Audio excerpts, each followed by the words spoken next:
안녕하십니까. 이번 시간에는 이 전원 카페 하지 마라, 이런 그 주제를 가지고 여러분들과 시간을 함께 해보도록 하겠습니다. 전원 카페를 운영하고 싶으신 분들이나 물론 뭐 하고 계시는 분들도 계시겠습니다만은, 전원 카페에 관심 있으신 분들은 영상 함께 지켜보시기 바랍니다. 자, 저도 그 전원 카페 겸 이제 그 뭐 민박 주택을 제 주택 겸 이 근린 생활 시설을 제가 한번 직접 지어봤습니다. 그래서 그 짓는 과정에서 너무 문제점도 많고 마무리도 못하고 제가 마음고생 많이 해서 벽만 얻은 그런 경험이 있습니다. 그래서 여러분들에게 미리 하실 분들 도움이 좀 될까 해서 영상을 만들었습니다. 함께 해보시기 바랍니다. 자, 이 전원 카페도 건축을 할 것인가 임대를 할 것인가가 이제 문제가 되겠죠.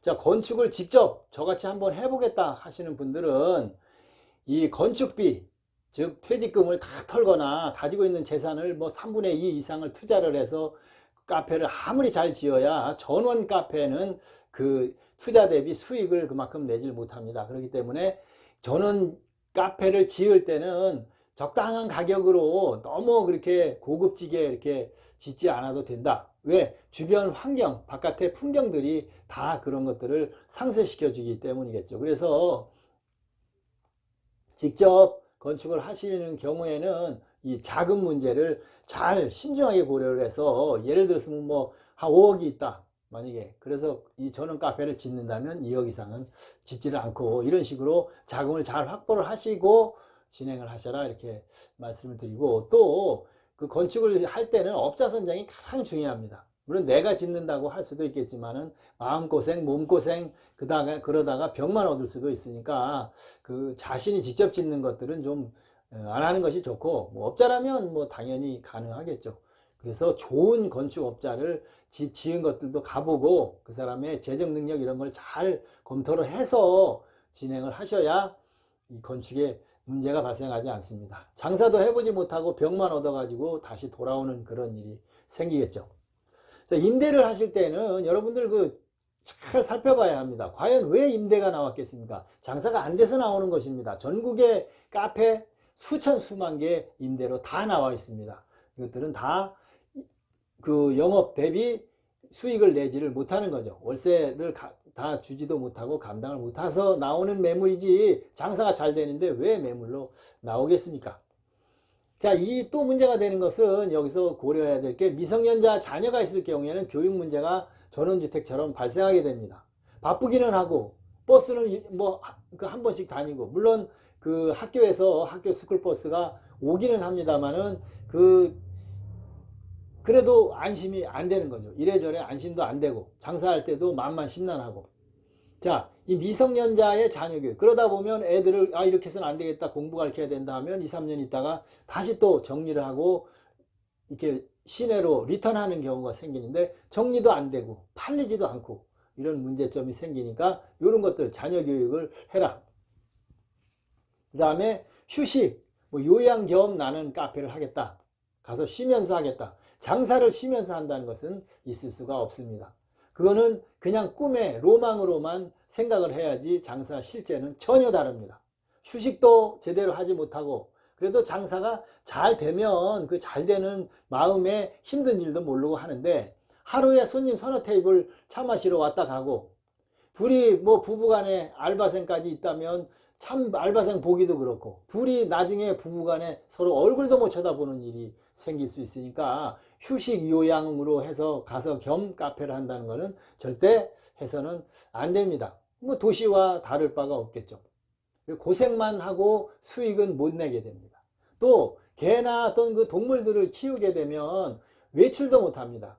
뭐 두 분이 어디 뭐 하루 가서 쉬겠다, 쉬지도 못하고, 뭐 문을 그렇다고 마음대로 닫을 수도 없는 거죠, 영업을 하면서. 또 출퇴근도 뭐 한 30분 내외로 할 수 있으면 어떻게 생각을 해보지만, 1시간 이상씩 그 거주지에서 혹은 뭐 도시에서 출퇴근을 해야 된다, 이런 문제가 생기면 절대 해서는 안 됩니다.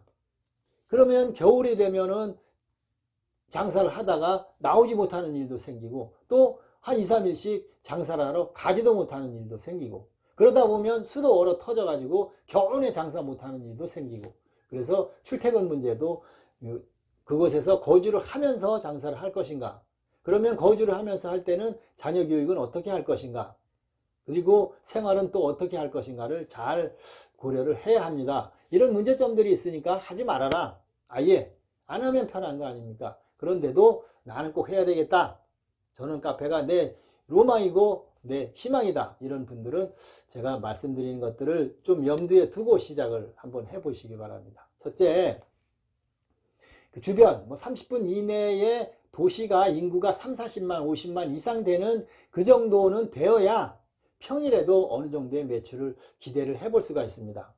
그 이하 무슨 계곡에 깊이 들어갔거나 인구 5만 이런 작은 중소도시 주변에서 1시간씩 막 가는 이런 곳에다 카페만 떨렁 차려놓으면은 장사 안 되죠.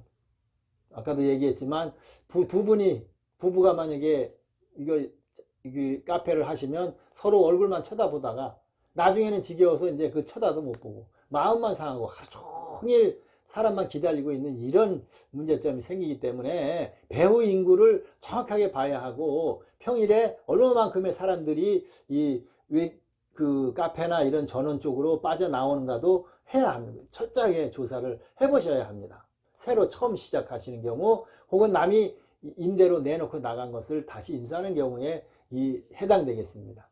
그 다음에 메뉴를 처음에는 나는 그냥 차만 팔겠다, 도도하게 그냥 고생 안 하고 앉아서 차만 팔겠다, 이것도 차 아무리 많이 팔아도 그 매출, 그 수익 절대 발생하지 않습니다. 그러다 보면 결국은 전원 쪽이기 때문에 어떤 일이 생기냐면 주류를 찾는 사람이 생깁니다.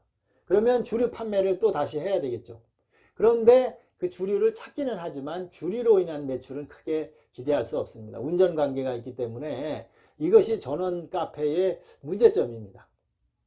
그 다음에 또 주말에 주로 나오니까 토요일, 일요일 많이 나오는 손님들이 식사를 요구하게 됩니다. 그러면 일도 커지죠. 음식은 전혀 할 줄도 모른다. 그러면 찾짓만 하다가는 2, 3년 하고 못하게 됩니다. 장사가 안 되니까. 밥을 와서 교회로 나왔으니까 먹어야 되는데 없으니까, 차만 팔으니까 의미가 없게 되는 것입니다. 그럼 일이 커지죠. 알바생도 또 문제가 생기고, 알바생 출퇴근도 문제가 생기고, 직원도 늘어나야 될 수도 있고. 그래서 차만 해가지고는 결국은 저는 카페는 안 되고 결국은 식당으로 겸해야 된다, 이렇게 말씀을 드립니다.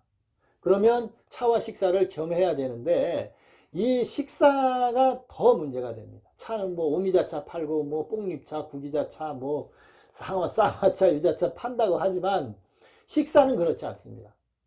최고의 요리, 야 여기 정말 최고다 해서 다시 다음 주에 또 가자 하고 사람들이 구름처럼 와줘야 되는데, 그 시골에는 수천 개의 카페, 전원 식당 중에서 하나 정도만 성공을 그런 식으로 할 수가 있는데 나머지는 두 개 다 맞지를 않고 결국은 음식도 맛을 못 내서 실패하는 그런 경우가 많이 발생합니다. 그래서 그런 아무리 잘하고 맛있어도 그 주변 여건들이, 장사를 할 수 있는 여건들이 갖춰지지 않으면 대대 성공하기 어렵다, 이렇게 볼 수가 있겠습니다. 그 다음에 그 위치가 굉장히 중요합니다. 전원 카페는 차량이 60 이상 속도를 내고 달리는 그런 곳에서 보면 정말 멋있게 돈 많이 들여서 아무리 카페를 잘 차리고 음식을 맛있게 하고 맛있는 차를 팔아도 그 60, 70 이상으로 달리다가 차를 세워서 야 저기 가서 차 마시고 가자 하고 들어오는 경우는 차 수천 대 지나가야 한 대 들어올까 말까한 그림의 떡이 되는 것입니다. 그래서 이렇게 차가 속도를 많이 내는 도로변에 있는 이런 카페는 안 하시는 게 좋다. 정차를 하지 않고 그냥 다 지나가고 구경만 하는 거죠. 아 저기 카페 멋있는 데 있네 하고 그냥 지나치기 때문에 장사가 안 됩니다. 그래서 통행량이 아무리 많고 차가 아무리 많이 다녀도 차가 속도를 내는 곳의 주변에서는 이 카페 같은 것은 안 하는 것이 좋겠습니다. 또 제일 중요한 거는 이 전원 카페라는 것은 시골 이런 곳에 주로 이제 영업을 하시게 되는데 주말만 장사가 되는 곳이 있습니다. 토요일, 일요일만 사람들이 좀 오고 평일은 아예 아무도 오지 않거나 하루 뭐 한두 팀 차 들어왔다 가는 이런 문제가 생겨서 주말만 장사가 되는 곳에서는 아무리 시설이 좋고 아무리 유명하고 맛있는 걸 팔아도 그 수익을 많이 낼 수는 없다. 이렇게 말씀을 드릴 수가 있겠습니다. 이것은 절대 주말 장사 아무리 잘해도 수익을 내서 뭐 직원들 월급 주고 할 수 없는 그런 상황에 처하게 되니까 절대 하지 마셔야 합니다. 그 다음에 관광지 주변에서도 잘 될 것 같지만 의외로 뭐 되는 것은 물론 되겠습니다만은 보이지도 않는 곳 깊이 들어가서 뭐 한 10분 이상씩 들어간 계곡 속에다가 전원 카페 아무리 잘 짓고 차려놓고 있어도 손님은 안 옵니다. 먼지만 날리게 되는 거죠. 그래서 이 관광지 주변 절대 믿으면 안 됩니다. 관광지 주변에는 본인은 주말에 토요일 같은 날 가족들하고 나가보니까 뭐 차도 엄청 많이 다니고 카페에 사람도 많은데 괜찮다. 그거는 주말만 그렇게 평일은 아예 장사도 안 되고 그냥 문을 닫아 놓는 거나 똑같은 일이 발생하기 때문에 개점 휴업이 되는 것입니다. 그래서 관광지 주변 너무 믿지 말아야 합니다.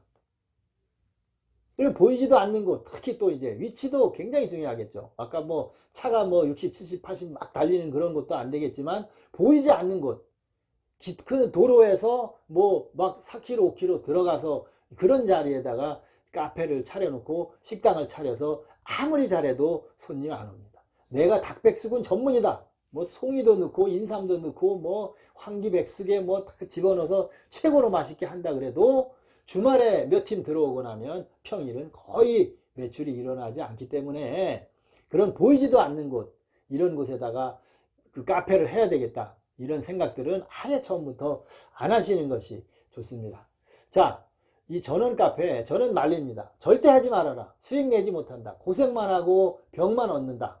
이렇게 말씀을 드리지만 지금까지 말씀드린 이런 사항들을 잘 점검을 해서 나는 죽어도 한번 해보겠다 하면 꼭 그 철저하게 준비를 하고 현지 조사하고 또 영업 상황들 잘 파악을 하고 또 하다가 안 되면 대부분 우리나라 사람들 3자 좋아합니다. 3년 해보자. 어영부영 3년 하다가 가지고 있는 돈 다 털고 뭐 이것도 저것도 안 되고 빈손 털고 나올 때는 정리도 안 되고 건물을 또 뭐 돈 많이 들여 지었다면 팔리지도 않고 이런 문제점들이 생기기 때문에 안 되는 경우는 뭐 한 6개월 그 정도만 해봐도 아 이거 승패가 난다 볼 수 있습니다. 그래서 안 될 때는 이 전원 카페는 다른 것과 달라서 빨리 정리를 하고 마무리를 해야 그 마음고생, 몸고생을 덜 하게 됩니다.